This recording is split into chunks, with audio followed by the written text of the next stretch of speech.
Hi everybody, in this video I'm going to show you how to change your cabin air filters on the second generation Mazda 3. Okay, so to access the cabin air filters, they are right behind this kick panel on kind of the central transmission tunnel area on the passenger or right side of the vehicle.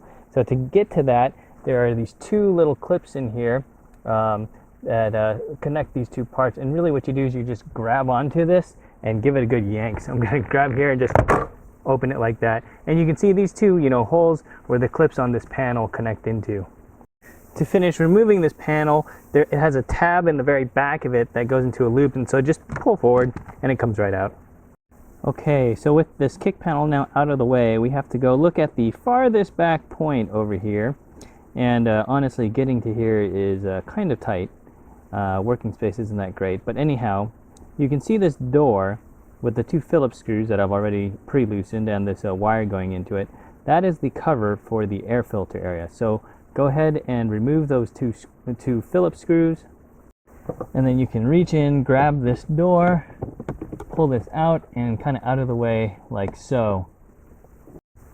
Okay, so now we're looking at this ridge in here, and that is the air filter. So just go ahead and grab that ridge from here and pull the old air filter out. We have two air filters. We have a bottom one, and you can see the top one just fell down right after the bottom one. Now, one important thing to note about these filters is if we take them and we look close to the spine here, you can see this lower one has an arrow, and that is the direction of airflow. So your new filter is also going to have this arrow, so you need to make sure that this is pointing back towards the seats of the car. So we have this one on the lower one, and if we look at the upper one, you can see we have that arrow at the bottom. And this is also how you can identify which one is the top filter and which one is the bottom, right? The top filter has the arrow on the bottom, and the bottom filter has the arrow on top. So now I've got my new filters staged, and if I go ahead and zoom in on the corner here, you can see, right, I've got the arrows both facing back towards the seats, and the filter I've staged on the bottom has got the arrow on top, and the filter for the top, the arrow is on the bottom.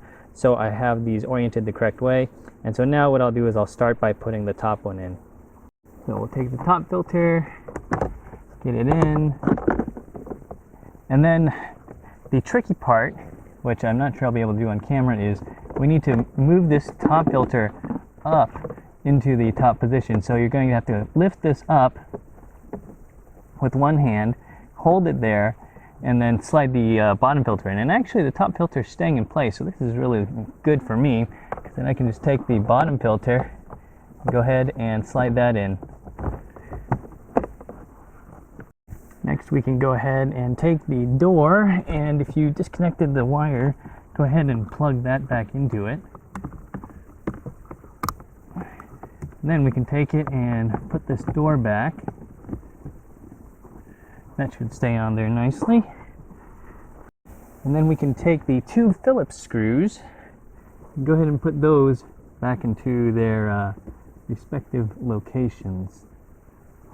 1 and 2. You can go ahead and take your Phillips screwdriver and then just re-secure these two screws. They just have to be hand tight snug.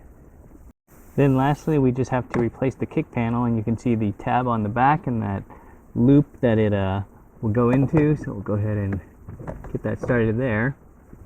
And then it's just a matter of getting the clips in front into these two holes. So we'll just do there, give it a solid push on each one, and there you go, you're done. The cabin air filters are changed.